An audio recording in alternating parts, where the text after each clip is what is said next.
So, tonight in this very auspicious place, the quarters of His Divine Grace A.C. Bhaktivedanta Tidanti Goswami Maharaj Prabhupada, our beloved founder Acharya and my beloved initiating spiritual master, we're going to study from Bhagavad Gita, as it is, chapter 4, text number 34. Om Namo Bhagavate Vasudevaya. Om Namo Bhagavate Vasudevaya. Om Namo Bhagavate Vasudevaya. Om Namo Bhagavate Vasudevaya. Om Namo Bhagavate Vasudevaya. Om Namo Bhagavate Vasudevaya. Tadvidi pranipatena. Tadvidi pranipatena. Pariprashnena sevaya. Pariprashnena sevaya. Upadekshanti te jnanam. Upadekshanti te jnanam. Jnaninas tatvadarshinaha. Jnaninas tatvadarshinaha. Translation and purport by Srila Prabhupada. Just try to learn the truth by approaching a spiritual master. Inquire from him submissively and render service unto him. The self-realized souls can impart knowledge unto you because they have seen the truth. Purport. The path of spiritual realization is undoubtedly difficult. The Lord therefore advises us to approach a bona fide spiritual master in the line of disciplic succession from the Lord Himself. No one can be a bona fide spiritual master without following the principle of disciplic succession. The Lord is the original spiritual master, and a person in the disciplic succession can convey the message of the Lord as it is to his disciple. No one can be spiritually realized by manufacturing his own process, as is the fashion of the foolish pretenders. The Bhagavatam 6.3.19 says, Dharamantu sakshat bhagavat pranitam. The path of religion is directly enunciated by the Lord. Therefore, mental speculation or dry arguments cannot help lead one to the right path. Nor by independent study of books of knowledge can one progress in the spiritual life. One has to approach a bona fide spiritual master to receive the knowledge. Such a spiritual master should be accepted in full surrender. And one should serve the spiritual master like a menial servant, without false prestige.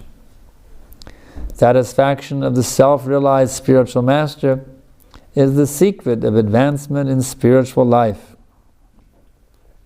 Inquiries and submission constitute the proper combination for spiritual understanding. Unless there is submission and service, inquiries from the learned spiritual master will not be effective. One must be able to pass the test of the spiritual master, and when he sees the genuine desire of the disciple, he automatically blesses the disciple with genuine spiritual understanding. In this verse, both blind following and absurd inquiries are condemned. Not only should one hear submissively from the spiritual master, but one must also get a clear understanding from him in submission and service and inquiries. A bona fide spiritual master is by nature very kind toward the disciple. Therefore, when the student is submissive and is always ready to render service, the reciprocation of knowledge and inquiries becomes perfect. Vandeham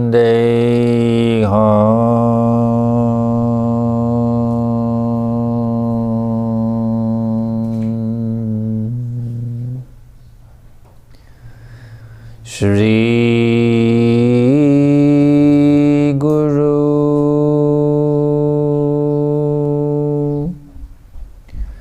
Shri Jata Bhadakamalam Shri Gurun Vaishnavamscha Shri Rupa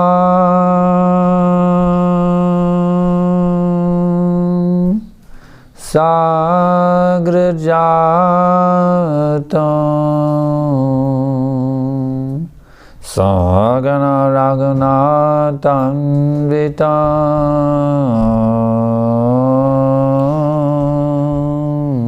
Tam Sajivam Sadaitam Ravadutam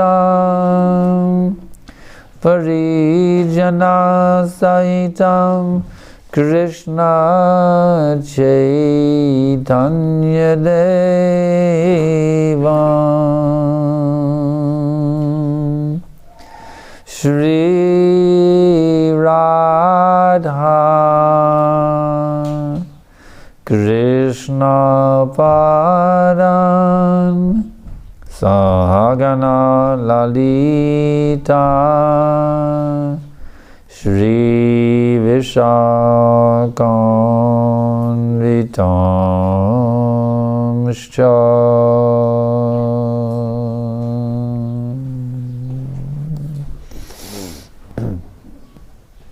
So, what's our hope? We're lost in the cycle of birth and death. For millions of lifetimes, we're being tossed in the waves of this vicious ocean of birth, death, old age, and disease. There's one hope, and that hope is the bona fide spiritual master. Brahmanda Brahmite Kona Bhagavan Ji Guru Krishna Prashade Pai Bhaktirata Bij. After wandering all over the universe in countless eons of lifetimes, one living entity who is very, very fortunate, by the combined mercy of Guru and Krishna, gets the seed of Krishna Bhakti planted within his heart.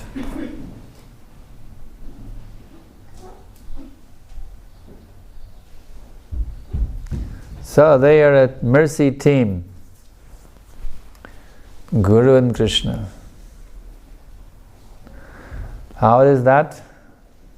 By the mercy of Krishna, you get Guru, and by the mercy of Guru, you get Krishna. If you try to get Krishna without Guru, you will be a failure.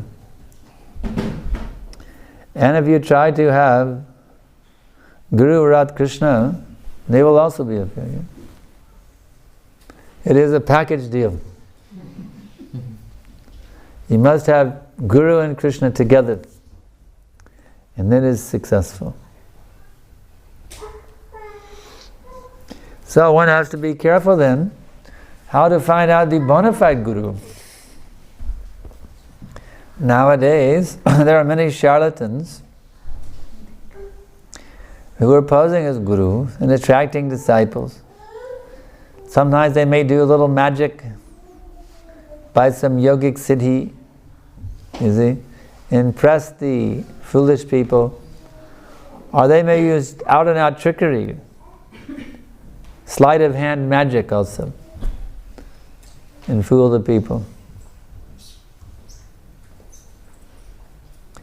Just like one devotee, he went to an Indian village.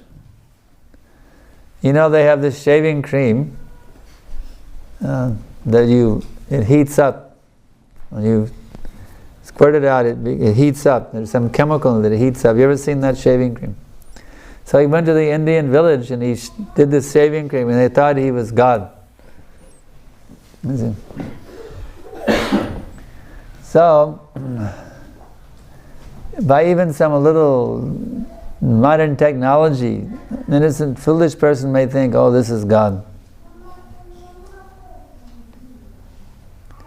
So we have to understand what is the actual criterion for understanding or ascertaining who is the bona fide spiritual master. It's very important we know that.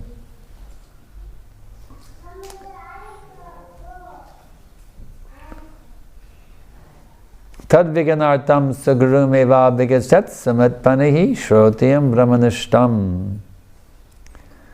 This is stated in the Mundaku Upanishad. If you are serious to know that absolute truth, then you must go to Guru. And who is that Guru? Shrotiyam brahmanishtam.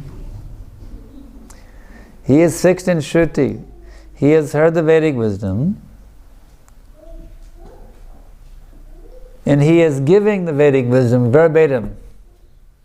He doesn't add anything or subtract anything. He's giving in its pure form the Vedic wisdom. That is bona fide Guru. Half definition, and the other half, Brahmanishtam. He's fixed in the absolute truth. And what is the absolute truth? That is Krishna. Therefore, Guru means he's fixed in Krishna consciousness. If he says, I'm God, you're God, we're all God. When I was a spiritual seeker, I went to one gathering, and the Swami came, and he said, I'm God, you're God, and we're all God. You see? So such Guru, they are nonsense. They are useless. They are presenting that which is not true. That which is against the Vedic conclusion. The bona fide spiritual master will never say that he's God or you're God. They take these Vedic aphorisms and they twist them. Just like we have heard, Aham Brahmasmi, I'm spirit soul. So they twist it. They say Aham Brahmasmi means I am God. And then Tattvamasmi, thou art that. They translate that, you are God. So one disciple of one of these Mayavadi gurus, he was telling how wonderful is our Guru Maharaj. He never says Aham Brahmasmi, that I am God. He only says Tattvamasmi, you are God. He's such a very humble spiritual master. He never claims that he is God. He simply tells us that we are God. You see. So do you think that's a bona fide Guru? He's humbly never says that he's God, but he tells all the disciples, you are God. So roundabout way, he is saying he is God. You see. He's making a show of being very humble. Oh, I never say I am God. I only say that you are God. You see. Does that make him a bona fide Guru? Oh, Guruji is so humble. He never says that he is God. He only tells us that we are God. Does that make him a bona fide spiritual master? No.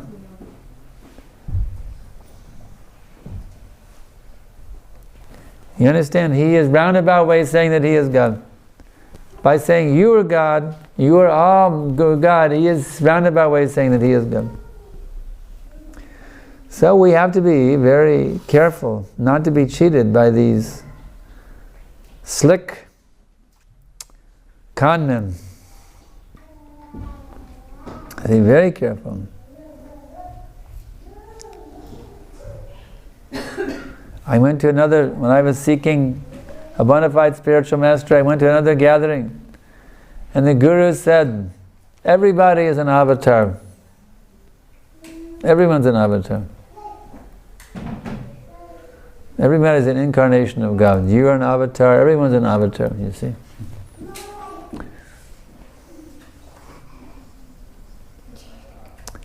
So we have to be very careful not to be misled, you see. This material energy is very, very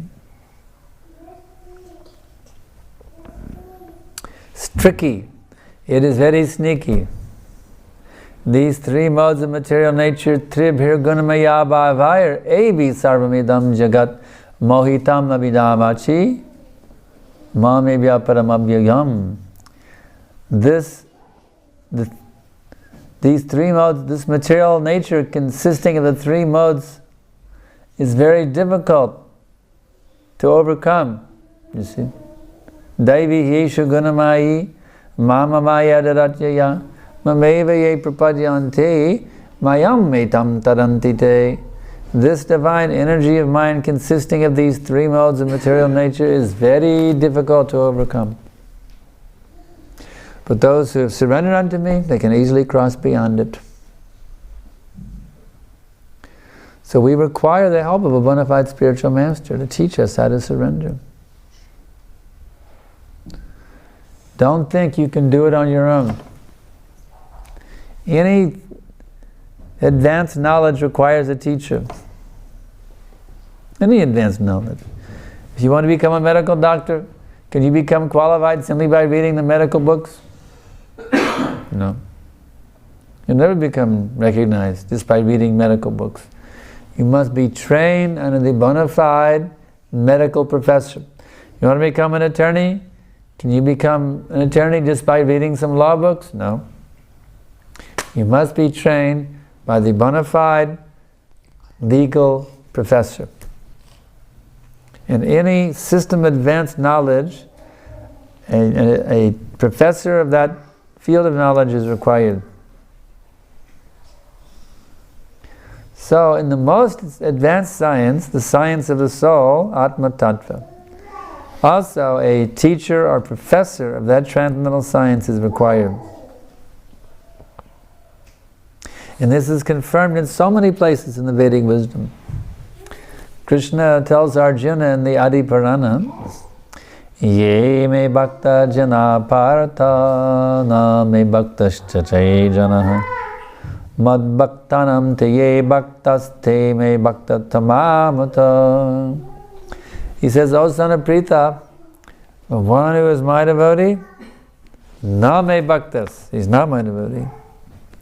But the devotee of my devotee, he is my devotee. So do you think you can become a devotee without being a devotee with a devotee? What do you think? If you think so, then you think you know more than Krishna. Is it possible that you can know more than Krishna? He's the supreme authority. You cannot know more than Krishna. And Krishna says, unless you become the devotee of my devotee, I don't accept that you're my devotee. Isn't it?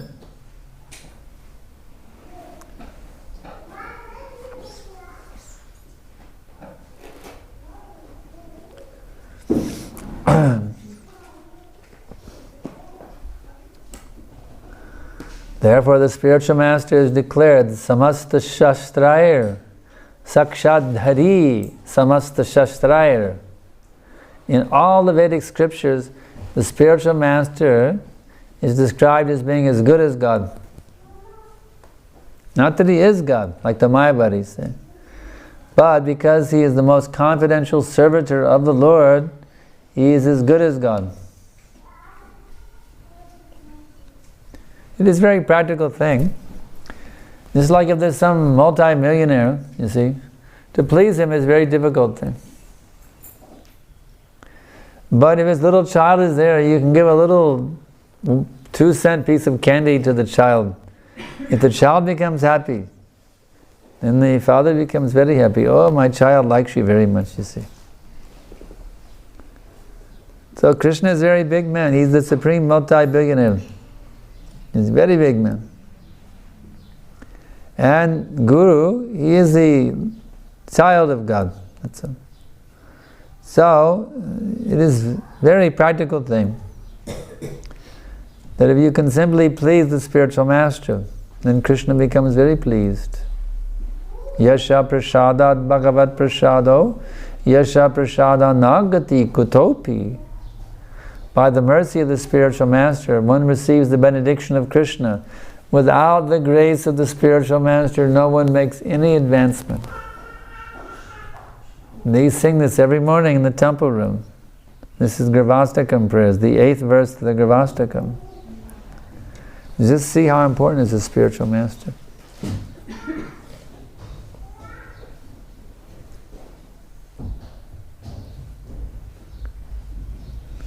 Someone says, well, can't I just approach God directly? I don't want to go through anybody. I just want to approach God directly. Yes, you can. All you have to do is open up the Bhagavad Gita and you can directly approach Krishna. Tadvidi pranipatena. And when you directly approach him, what does he say? Take shelter of my servant. Yes, you can directly approach Krishna. And as soon as you do so, he will tell you, now you take shelter of my servant. Dasa dasa nidasa. You want to become my devotee? Then you become the devotee of the devotee of the devotee of the devotee of my devotee. When you directly approach him, that's what he'll tell you. If you say, well, Krishna, I don't want to do that. Well, that means you're not obeying Krishna. That means you're not devotee. If you don't want to do what Krishna says, then you're not a devotee of Krishna. And Krishna says, dasa dasa nidasa, become the servant of the servant of the servant of my servant. You see.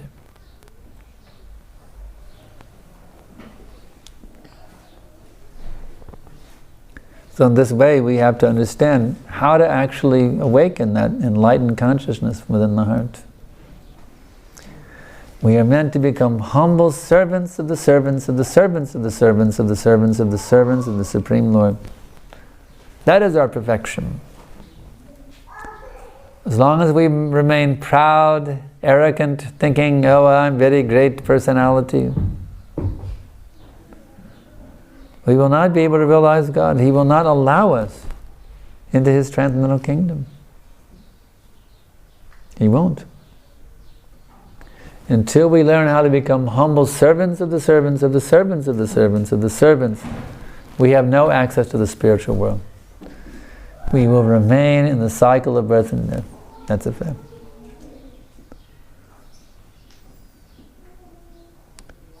You want to remain in the cycle of birth and death, and you want to go back to Godhead? You want to go back? All right.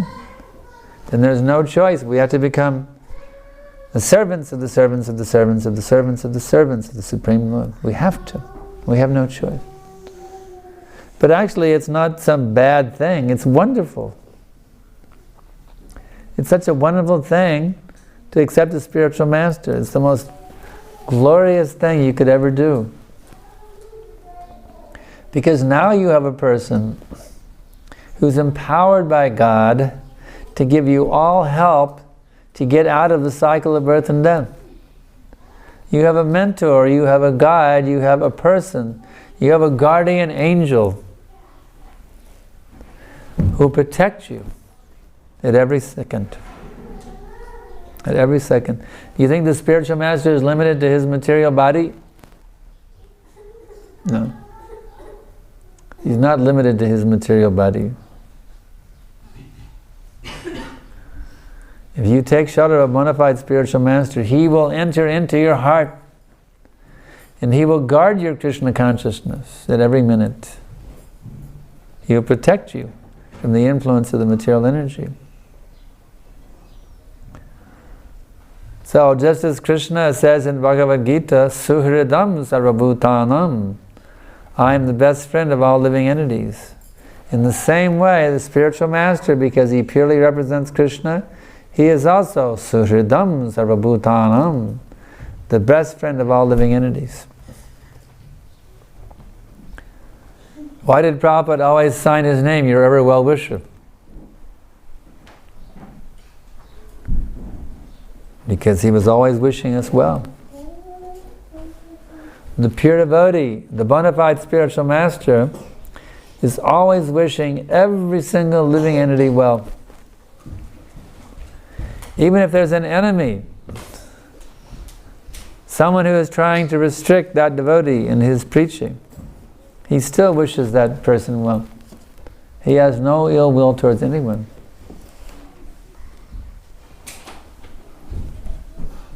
The pure devotee, the spiritual master, is a true well-wisher of everyone. He wants to give loving kindness to everyone, to friends and enemies alike. He doesn't distinguish. He wants to give loving kindness to everyone.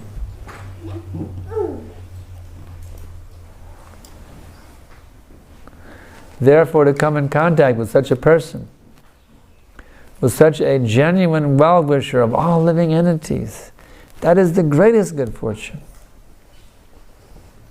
There is no greater fortune than coming in contact with a bona fide spiritual master. But sometimes we're so dull, we don't know how to take advantage of it. We don't. It's like before I joined this movement, I had opportunities to do that. I missed those opportunities.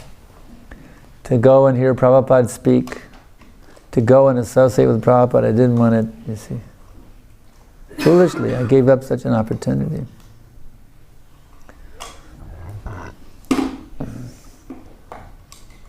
Because I didn't understand the great value of the Pure Devotees Association. If I had only understood earlier on the value of the Pure Devotees Association, I could have gotten so much more association of Srila Prabhupada. So don't you make that mistake. Don't you make that mistake. Of not taking full advantage of the Pure Devotees Association, not taking full advantage of the Spiritual Masters Association. Please don't make that mistake. Learn from my mistake. I had a chance to meet Prabhupada in 1969, and 2 whole years were wasted. It took me 2 years before I really was serious to surrender and accepted Prabhupada as my guru, you see. I could have met him in 1969, but I waited 2 years, you see, because I just didn't understand the significance of the Pure Devotees Association. So try to understand right now, tonight, what is the significance of the Pure Devotees Association, so you don't waste time. Don't waste time, you see. Wasting time means you're playing around with the material energy within your mind. You're staying in the grips of Maya. Do not remain in the grips of Maya. Don't waste time. Come out of the grips of Maya now. Tamasima Jyotirgama. Don't remain in the darkness. Don't remain in the grips of Maya. Come to the light now. This is intelligence. So I can ask now if there's any questions.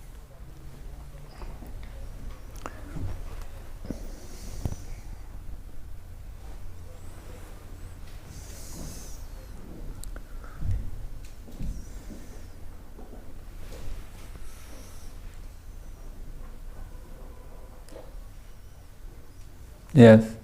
Maharaj, you were talking about meeting Prabhupada 2 years earlier. Like, isn't it the will of Krishna that we meet our Guru Maharaj? What is she saying? She said that you said that you missed 2 years meeting with Sharon. So meeting the spiritual master, isn't it the will of Lord Krishna? Will of Lord Krishna when we meet our spiritual master. Krishna is willing to give you the spiritual master immediately.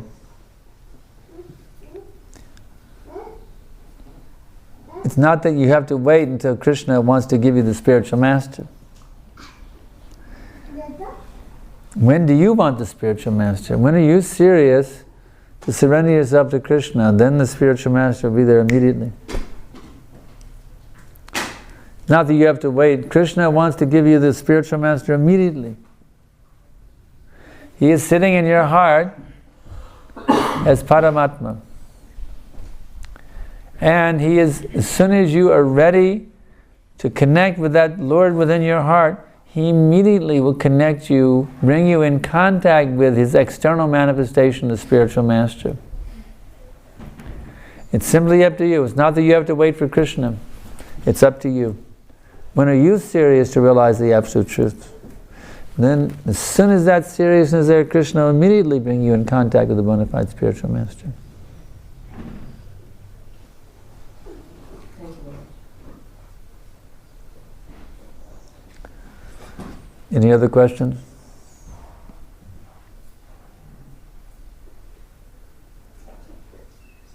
Yes?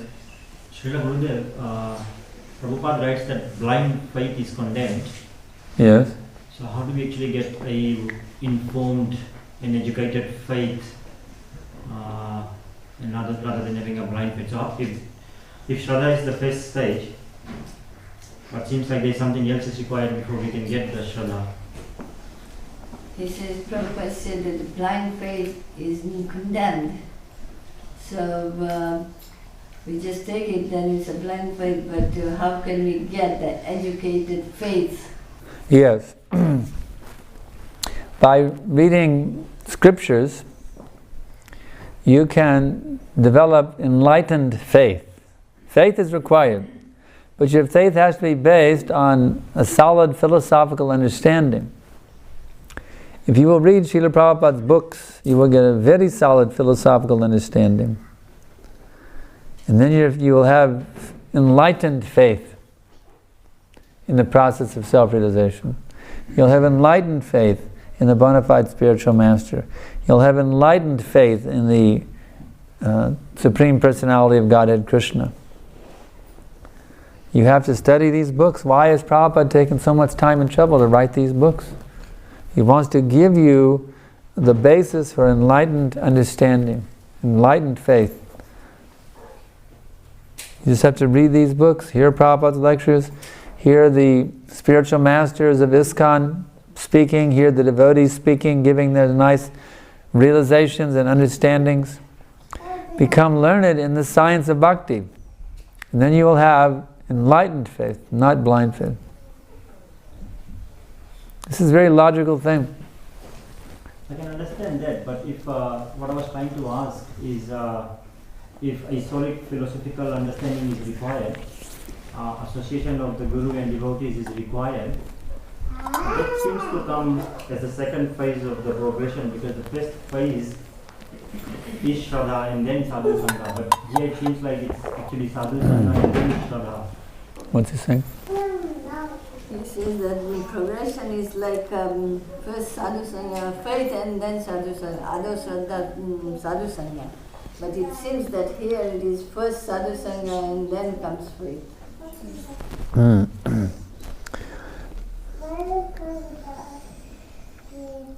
Even if you have no faith, if somehow you're fortunate to get Sadhu Sangha, from that Sadhu Sangha you will get faith. That can happen. But think about that. Why would you want to even come to the temple to begin with? How did you first associate with devotees of this movement? It started with reading magazines. Huh? It started with reading magazines. Reading? Yeah. Why did you read the magazine? I was distributed freely, so I took it Uh-huh. and I liked it. Did that give, by reading the magazine, did you get some faith in this? You got some faith that this looks like a good movement? Or, Yeah. so you, by reading that literature, then you got faith. Yeah, but what actually happened in my case, I had the Sadhu Sangha of the devotee, and then the faith came. Yes, that's all right. But I guarantee you that by further by that faith gave you the impetus to get more sadhu sangha, you see. If you don't have faith in the sadhus, you won't associate with them. So somehow or other you had faith when you came in contact with the devotees that these are good people, I should associate with them. That's faith. If you had no faith, you would say, who are these con men? I'm getting out of here. But there was something in you that gave you faith in those devotees. You understand? So faith is required. It's the basis. If you have no faith in the devotees, you'll say, let me get out of here. These look like a bunch of crazy people. Let me get out of here quickly. Let me run run home and lock my door. And don't they ever dare come to my neighborhood and knock on my door. I'll call the police. Thank you. So faith is the basis, yes. When I was reading some books, Prabhupada mentions in a few purports that he mentions 3 worlds. Like, what is the 3 worlds that Prabhupada is referring to? He says in purports of Srila Prabhupada, he mentions about 3 worlds. So what are those 3 worlds you would like to know? 3 words? 3 worlds. 3 worlds. 3 worlds. Worlds. Oh, free will. No, No, worlds. 3 worlds. 3 words? Ways? World. Spell the word out. WORLD. Oh, 3 worlds. Okay. Okay. Yes, the 3 worlds refers to not the spiritual and material worlds. The 3 worlds refers to the lower planetary system, the middle planetary system, and the upper planetary system within this material world. The Earth is situated in the middle planetary system. There are hellish planets, which are the lower planetary system, and there are the heavenly planets with the upper planetary system. So there is 3 worlds. It's like we sing, Ebega, Ebeyasa Gushuk Tribhuvana. And we sing that the spiritual master's fame is spread all over the 3 worlds. That means all throughout the entire universe, the spiritual master is glorified and worshipped and respected. So that is the 3 worlds, the lower, middle, and upper planetary systems. Any other questions? Yes. Maharaj, regarding this verse, this was told by Krishna to Arjuna during the battlefield of Kurukshetra. And who was the spiritual master for Arjuna to get liberated from that? Arjuna's spiritual master was Krishna himself.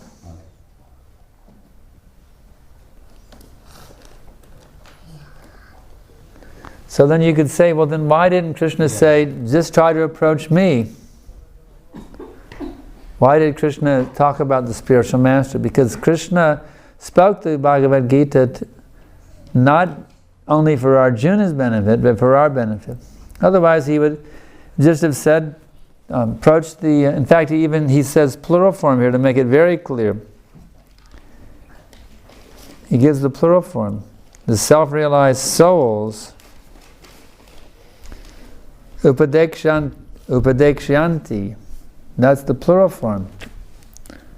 They will initiate you, you see. They will impart, they.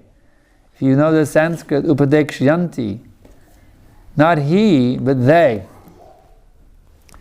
So Krishna is obviously not, even though he is taking the role of being Arjuna's spiritual master, he's talking a general principle, otherwise he wouldn't just say, he would just say I. He's not only saying he, but he's even saying they, referring to the spiritual masters, because there's many spiritual masters coming in the whole line of disciplic succession. There are many bona fide spiritual masters. Lord Brahma, Narada Muni, Vyasadeva, Madhvacharya, Lord Chaitanya, the 6 Goswamis, down to Narottam Das Thakur, Vishwanath Chakravarti Thakur, Bhakti Vinod Thakur, Bhakti Siddhanta Saraswati Thakur, His Divine Grace A.C. Bhaktivedanta Swami Prabhupada. There is a plural number of spiritual masters. And Krishna is confirming that they will enlighten you. They will initiate you with this transcendental knowledge. They will impart this knowledge unto you because they have seen the truth. So even though Krishna is the guru for Arjuna, he's making it very clear that there are other gurus besides me.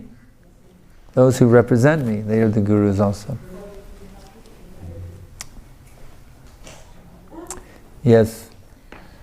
Gurudev, do I understand it properly that although it is said that Krishna sends a spiritual master, but he can send only one. He can send only his devotees. So first there must be some devotees who wants to be used in Krishna's service. So without them, Krishna wouldn't send. Wouldn't there, if nobody wanted to serve Krishna, of course Krishna can expand himself. But from that aspect, devotees, devotion, from that aspect, the spiritual master seems to be more important than Krishna, because Krishna just distributes these spiritual masters. But first, there are devotees who wants to serve Krishna. So, yes, sometimes it is said that the spiritual master is more, the devotee, the preacher, the spiritual master is more merciful than Krishna. Because Krishna will say, he takes a neutral role as the super soul. Whatever you want, he gives you. If you want material sense gratification, he'll give you that. If you want to try to merge into Brahman, he'll help you try to do that. Whatever you want, Krishna plays a neutral role. But the spiritual master, he's very partial. He says, no, don't go after sense gratification. No, don't go after Brahman. No, only go after bhakti. So sometimes it is said the spiritual master is more merciful even than Krishna himself. He's the mercy manifestation of Krishna.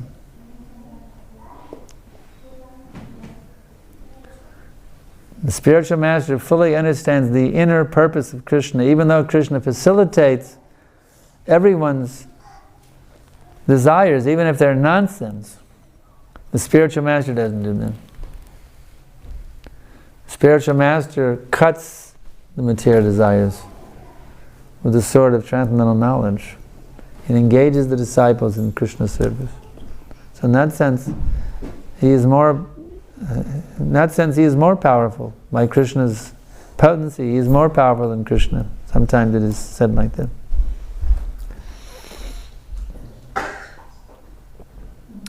Any other questions?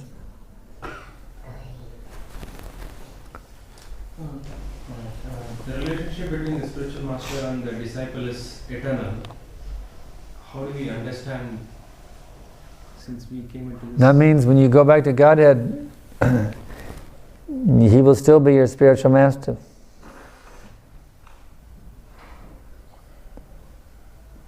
Does that answer, or does that only answer half of it? You think only about the past also? Or only the future? No. Just the future? Just the future. Yeah.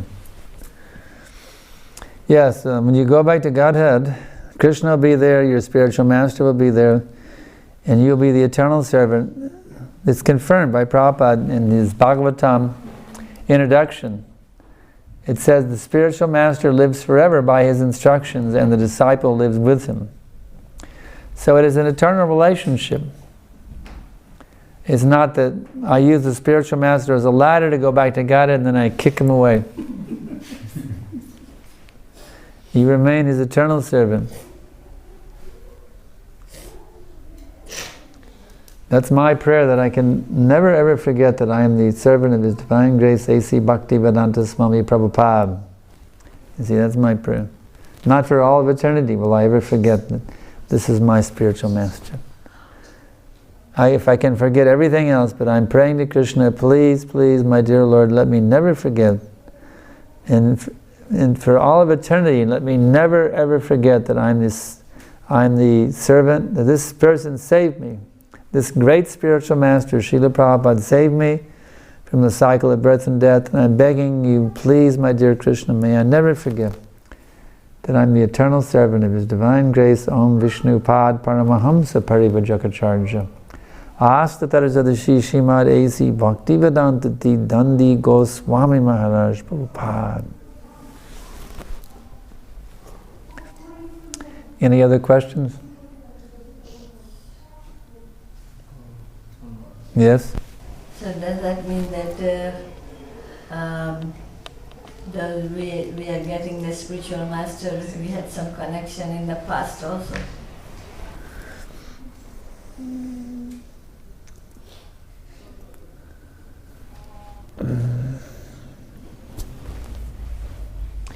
Prabhupada said like that one time. He was sitting with a bunch of disciples in Bhaktivedanta Manor.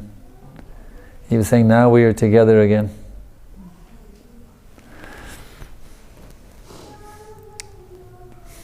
As a spiritual master? As a spiritual master? He was the spiritual master. And he said that. When Prabhupada speaks, he always speaks as the spiritual master, not somebody else. Okay? Yeah, as the spiritual master. Everything he says is as the spiritual master. Yeah. Yeah.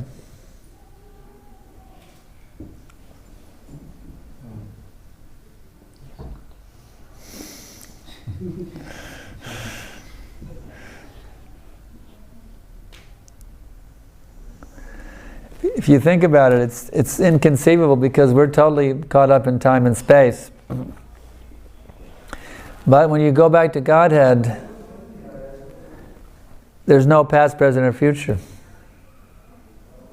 So it's inconceivable, but actually, when you go back to Godhead, you'll see this person has always been my spiritual master. I just forgot it. I wasn't thinking that. Okay. There's something else. All right. But that's we cannot conceive of those things because we're caught up in time. No, I'm Yeah. thinking about time. Yes. If we are guaranteed our spiritual life in the spiritual world, will we remember the past? Yes, Prabhupada, I read a letter by Prabhupada. He says that when you go back to Godhead, you'll remember your devotional activities you did here in this world. Just like we'll be able to remember this class we had tonight. Be able to remember the day you got your initiation, you see, the day you got your beads, the day you had this kirtan, the day you took the darshan of the deities, the day you went to Vrindavan. You'll remember all these wonderful devotional activities. They'll all be a part of your eternal memories. You see, the day I first met my spiritual master, the day he blessed me with Diksha, all these things will be treasures that you can eternally relish, you see. Eternally relish. Pretty sweet, huh? Sweet, sweet, sweet, what a treat. Can't be beat. Yes? In Science of Self-Realization book, Prabhupada writes it's not that we have multiple spiritual masters, it's just one spiritual master and all the spiritual masters are representing the same truth. So it's just one spiritual master. Yes, initiating guru is one. You can have many instructing gurus who represent your initiating guru. Anyone who purely represents your initiating guru, he is your instructing guru. But you only have one initiating guru. You have one authority, and that's it. This is my authority. His word is final. With others, it's an opinion. And when you get to this one, the final word is final. Just like the Supreme Court, the lower courts, well, you can contest it, go to a higher court. When you get to the Supreme Court, that's it. When you get to your spiritual master's opinion, his word is law, his word is final, that's it. So one has to be careful to find a qualified spiritual master. One who is solidly fixed in the absolute truth. Not one who is looking for followers, for name and fame, for money, for women, like that. We have to find a spiritual master who is completely pure in his heart. His only desire is to serve his spiritual master's mission. That's the guru you have to find.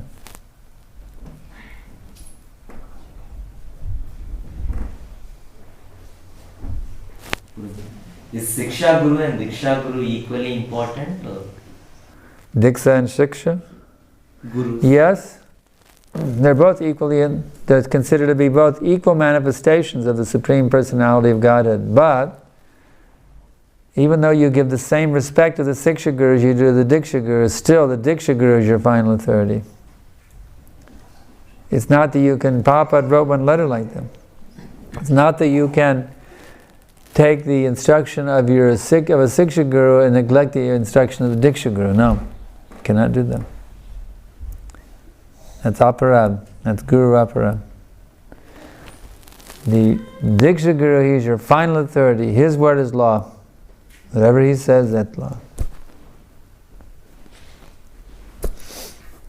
Even though you give respect to the other Shiksha Guru, you also respect them as representatives of Krishna, but your Diksha Guru is your final authority. His word is law.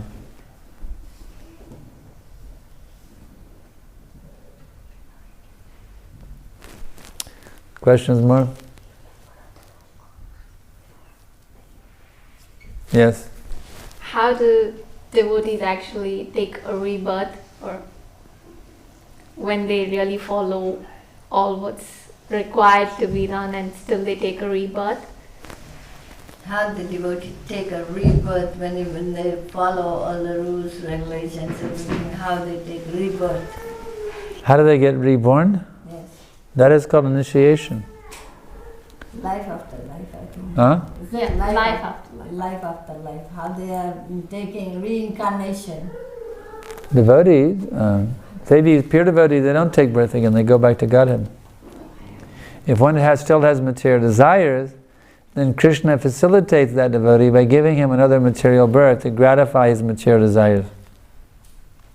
But if you become completely pure devotee, Krishna will take you out of the cycle at the end of this lifetime. You won't take birth again here. If you have material desire and you want to be Krishna conscious, he'll let you be a devotee, but in this material world again. So those who are intelligent, those who are actually intelligent, they strive for pure bhakti. They don't want to take birth here in this nasty place. They want to get out.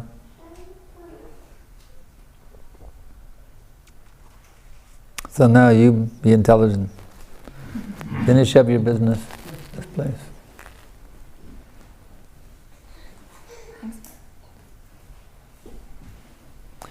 Any other questions? Yes? Gurudev, you got such amazing love for your spiritual master. Can you please enlighten or bless us, how to actually follow that footstep of loving the spiritual master? How to do actions for loving spiritual master. How to always act in a way that pleases the spiritual master? Yeah, it's very simple. Because actions are a reflection of your thoughts. That's all. So all you have to do is train your mind to always think in ways that are favorable for Krishna consciousness. You have to learn to keep your mind always thinking. Just imagine if your spiritual master could see every thought that was going through your brain. Actually, spiritual master does have access to your thoughts.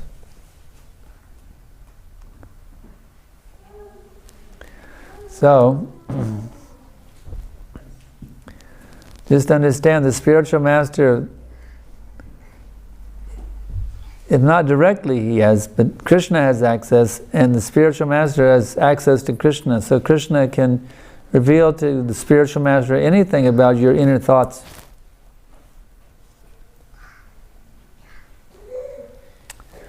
So, you should always think in such a way that if my spiritual master was seeing my thoughts right now, and certainly Krishna is seeing my thoughts, the spiritual master maybe figure out what I'm thinking right now with Krishna's help. So let me always think in such a way that is pleasing to Guru and to Krishna. Let my every thought be pleasing to Guru and Krishna. Any lusty thoughts, kick them out. Any angry thoughts, kick them out. Any greedy thoughts, kick them out. Any illusion thoughts, kick them out. Any envious thoughts, kick them out. These are weeds in the garden. You have to learn how to get all the weeds out of the garden of your mind. And in this way, that process is by chanting Hare Krishna. Chaito Barpanamarjanam Bhavamahanavagni Nirvapanam.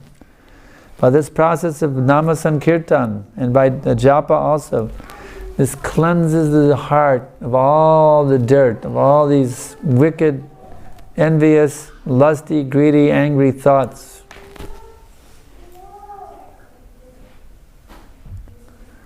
By this process, your mind becomes very clean, and then naturally you act in a way which is very sweet and very wonderful. Simply clean up your thoughts, and naturally your actions will become first class. And try to act properly also at the same time. Work it from both ends.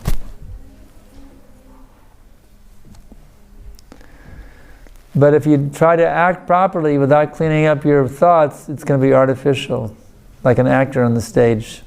It won't be you. So that's why good quality rounds are a very important thing. You're begging Krishna to cleanse all the dirt out of your heart. Hare Krishna, Krishna Krishna, Hare Hare, Hare Rama, Rama Rama, Hare Hare. By sincerely cleaning up your heart, cleaning the thought patterns, so that your thoughts are all in harmony with the Supreme, then you naturally act in so many wonderful ways, 24 hours a day.